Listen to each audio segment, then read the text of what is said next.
Welcome back to my special series segment in the Workhorse of Westclox, which is about the Westclox Model 66 movement, the Workhorse of Westclox.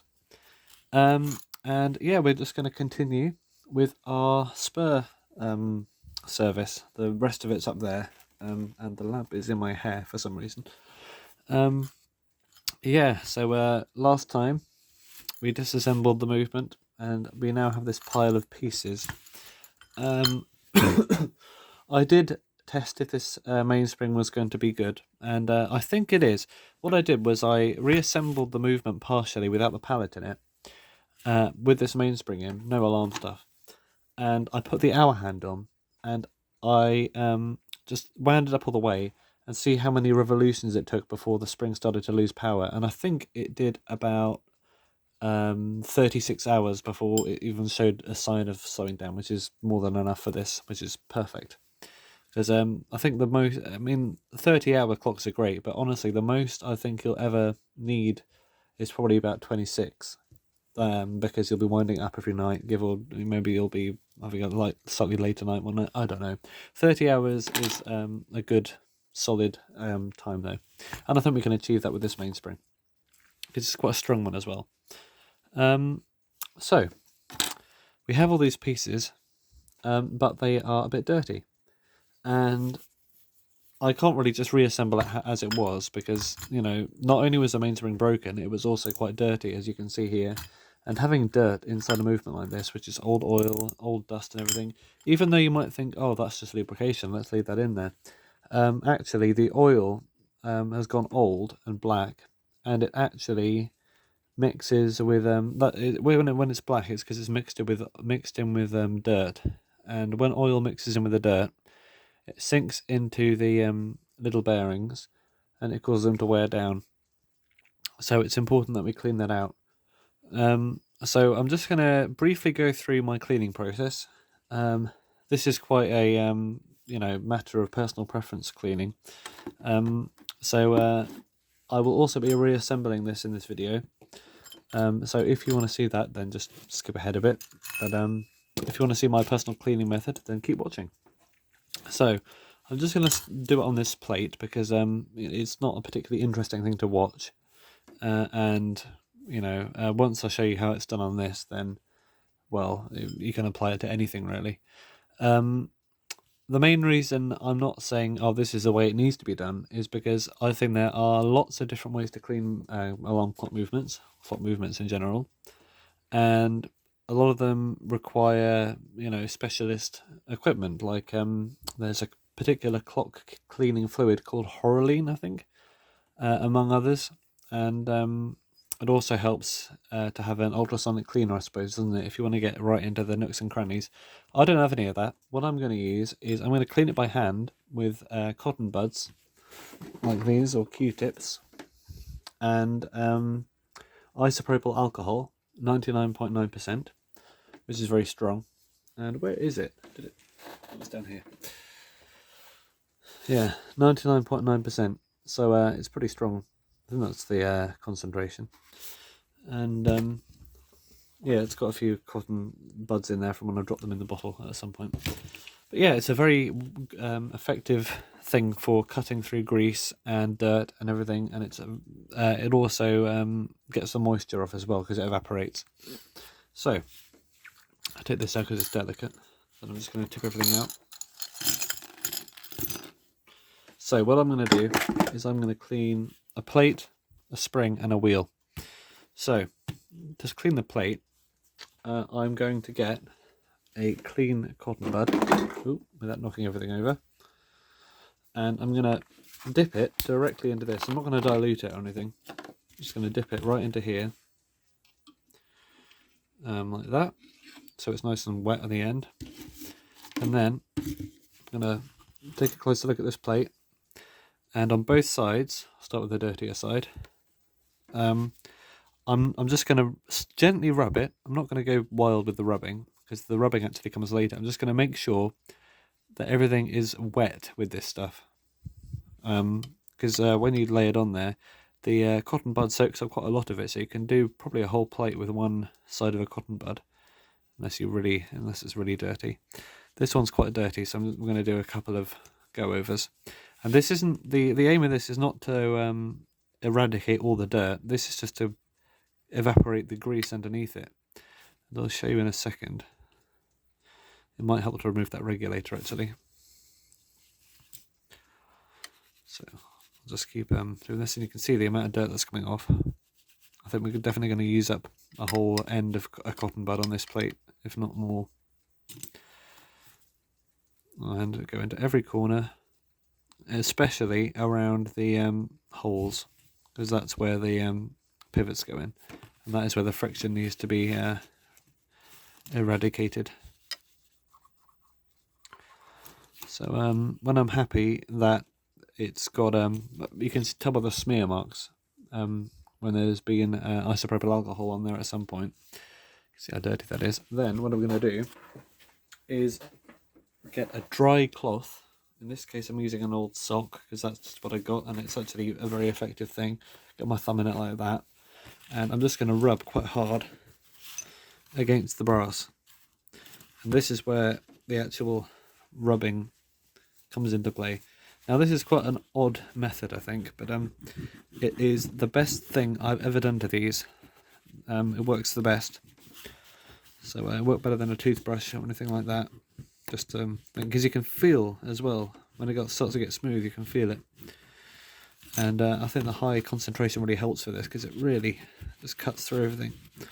And you're not looking for a mirror finish really. You're looking for a sheen, a clean sheen. And don't try and clean in there yet, that comes later. That's quite hard to do. So now I've done this side, you can see that compared to the other side, there's a lot of dirt on it, finger marks and oil stains and everything. This one, there's no real marks, and it's quite smooth to the touch. If you touch it like this with a clean finger, it actually feels quite nice and smooth to the touch. There's no grease, it doesn't feel sticky or greasy or anything, it just feels really smooth. So that's the intended result with this method. And then I'm going to spray the other sides because it's the same. I'm going to get a little, this is a cocktail stick or a barbecue skewer that I pointed up with a knife. And then I'm just going to, when I've cleaned both sides, I dip it in the isopropyl alcohol, and then I go into each of these little holes and twist it, push it, twist it and push it, and then I do the same with the other side. And then I wipe it with a dry, clean end of a thing, and that removes all the dirt from the inside of those holes. And that is the key part to all of this.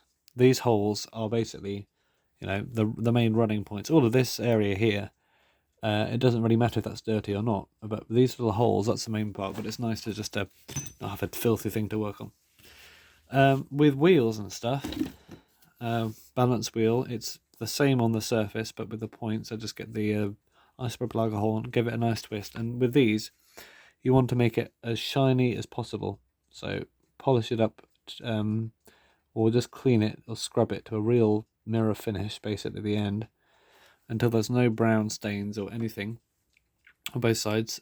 Be careful with the spring. You can try and remove it, but I'm not going to because it's easy to work around it.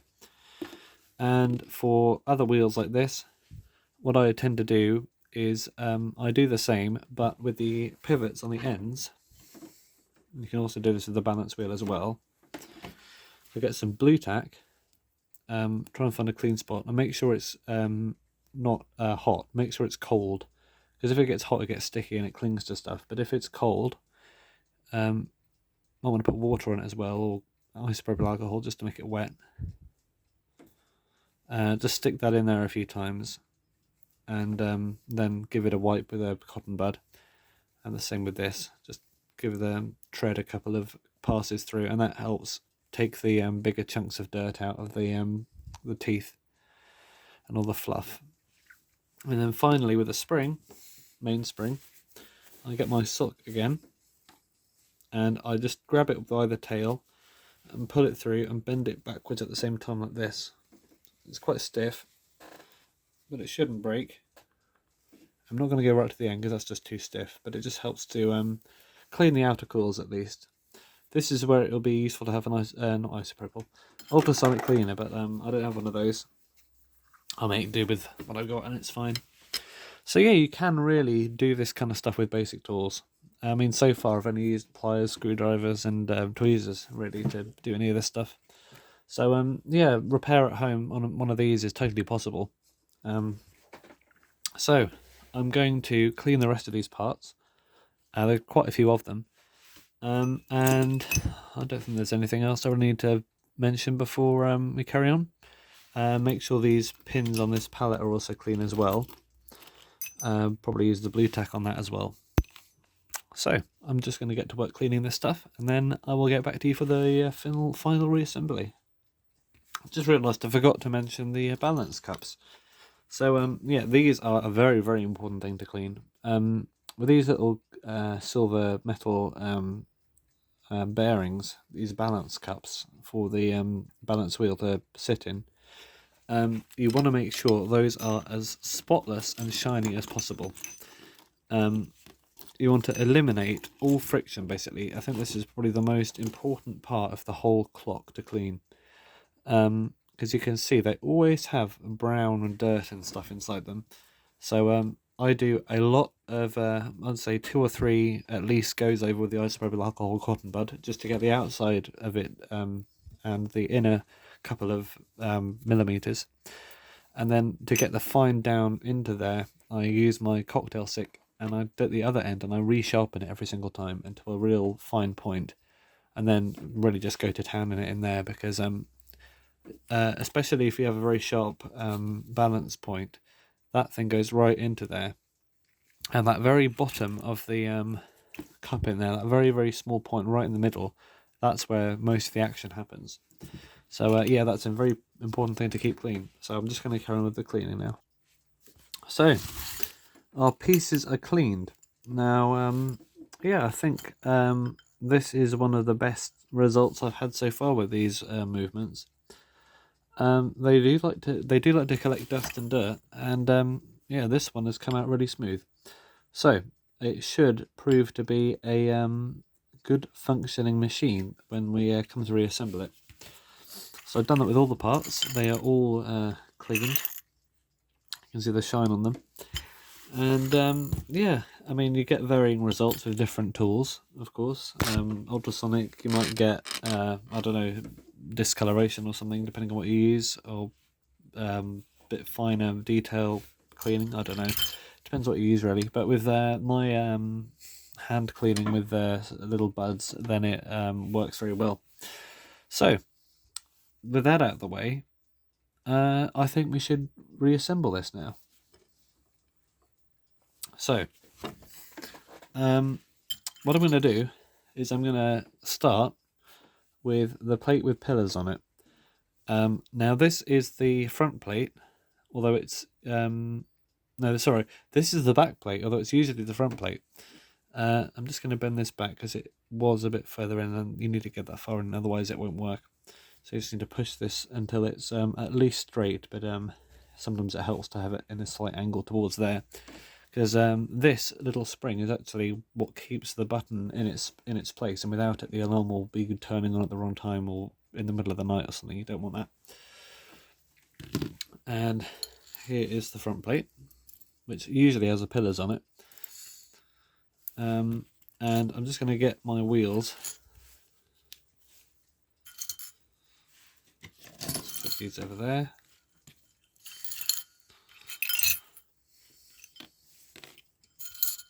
Okay, so in the middle we have the center wheel, and this is the third wheel with that little pinion halfway down it there, and this I'm just going to go through where everything goes, just as a comprehensive guide as to placement of things.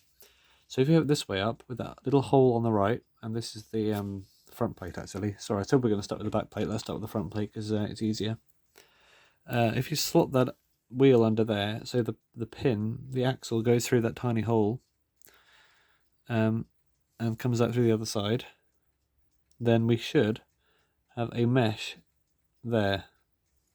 And that meshes well like that. So that's the centre wheel and third wheel. And this is the great wheel, which has the mainspring on it. So let's get the mainspring on it. Good to see if the centre coil, you don't want it too opened up. So what I'm going to do is slightly sort of make that centre coil a tiny bit smaller just by squeezing it slightly, just like that. And then I'm going to pop it over here. So if the thread is at the top, then you want the spring like a number 9. And then I can slot it over there and then turn it until it latches into the little hook on the middle of the thing, latches into the end of the hole at the end of the spring, and you can tell because it will have a firm grip on there. So that's not going to go anywhere now. And the same with the alarm spring. Let's just get these on out of the way. So if your thread is at the top, spring like a number 9,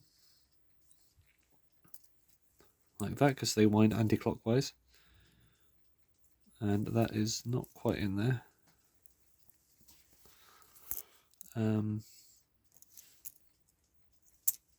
There it is. It's in there now. And I'm just going to put the main spring like this, and I'm just going to tuck it under here for now. Oops. So the wheel came out actually. Let's put that back in there.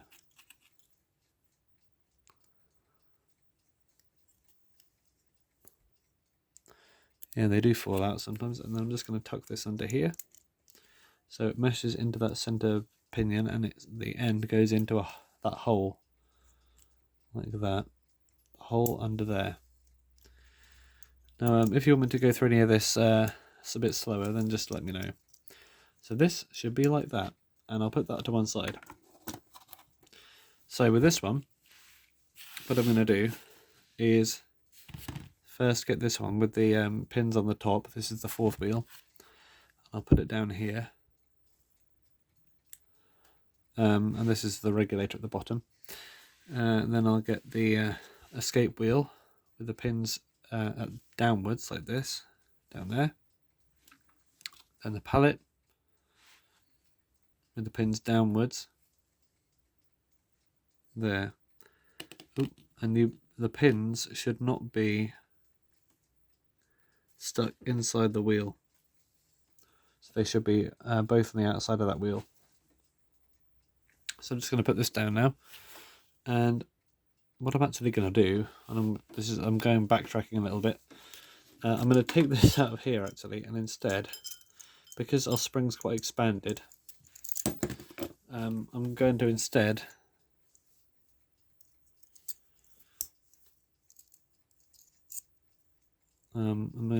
put it down here. So you put the thread downwards, which is quite counterintuitive, but remember we're working with a back plate here, not a front plate. Thread downwards and put it here so that the spring is all contained on the outside of those silver pillars, like that. And to secure it in there, I'm just going to thread the winding key on the bottom of it, just to stop it from falling out again.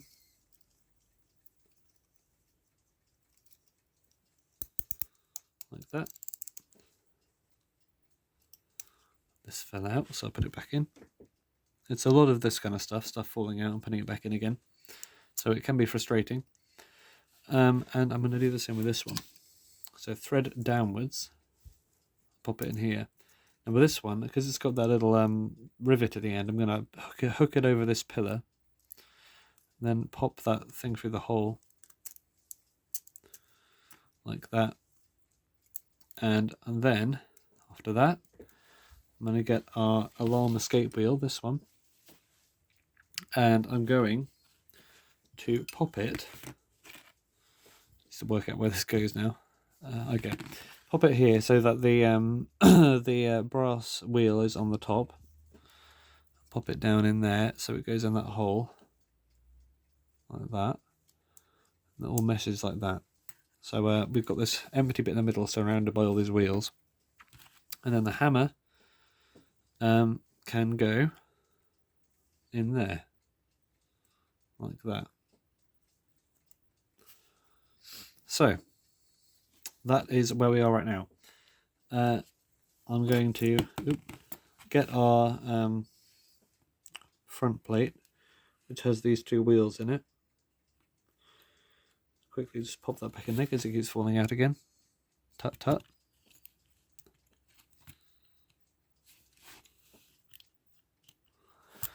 Yeah, stuff keeps falling out, then yeah, it can be a bit of a frustrating task, but it's worth it because you have a working clock at the end.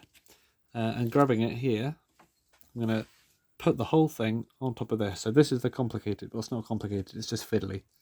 So make sure it's the right way up first. So this way up. And I'm going to just plonk it on there like that. Not lining up anything yet, just resting it on top. I'm going to hold it gently with my fingers like that. And then I'm going to work my way through it and align all of the pivot holes. So I'll start at this end, the alarm end, where it's a bit easier. So, time to get your breath before you start this. Okay, so I'm going to first stick the hammer in its hole, and this is fiddly because you've got to maneuver multiple things at once. So, for the whole thing, I'm gently pressing these plates together with my finger and thumb. Not hard, just gently. So that's the hammer in there, and you start with the longer pivots and then work your way through until you get to the smaller ones. And the hammer is quite a long one. So then we have the alarm escape wheel and then the alarm mainspring. And we need to line up with the pillars there to fit the screws in. So I'm just going to keep everything together, I'm just going to stick a screw in there and do it up a tiny bit. Not completely though. Just to stop everything falling out catastrophically. Then I'm going to work my way around. So stick this mainspring in there. Make sure it goes in the pivot hole like that. Line up this one, I can put a screw in there gently.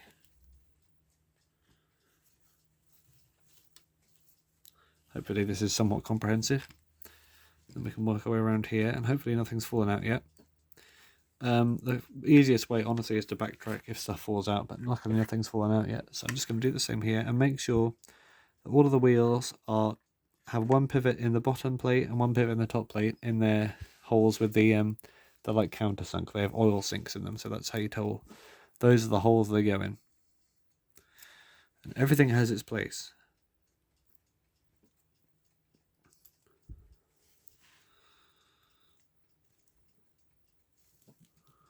Like that. Okay. This is free spinning for some reason. Oh no, it's not. It was just misaligned. Yeah, why was that free spinning? Oh, that's because I haven't put the bolt in. Okay. So I'll line that up, and there's a little shoulder on the end of these pillars, so make sure to get it over that so it's completely surrounded, because it clips down. And this one I'm going to do it completely, because now we are all in. And that was it, basically.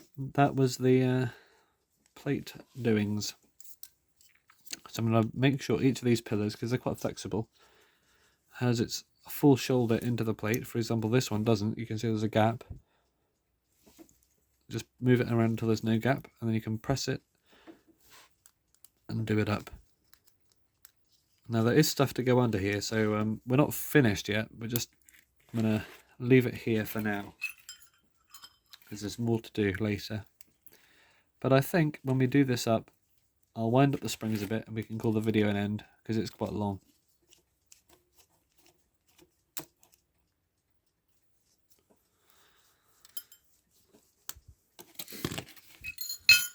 Where's the other winding key? Not sure where it's gone. I'll do this up for now, just to get this massive mainspring under control. And what I'm going to do is unfold the end of it here, like that, and then wind it up. Not all the way. When you got it to about this level, then I'm going to put this end through and hold the other side so I can control the end. Pull it through so it goes under that pillar, and then push it so it goes back over the pillar. So I get the spring, and you see that, is that lighting good enough? You want to make sure the tail of the spring goes up through that gap there, like that. So we're going to get the spring up through that gap, like that. And this is not the kindest spring because it's got a broken end on it. Do this, pull it through, like that. So it's on the other side of that pillar, and then just fold the end like that. And then hook it over the pillar. And wind it up.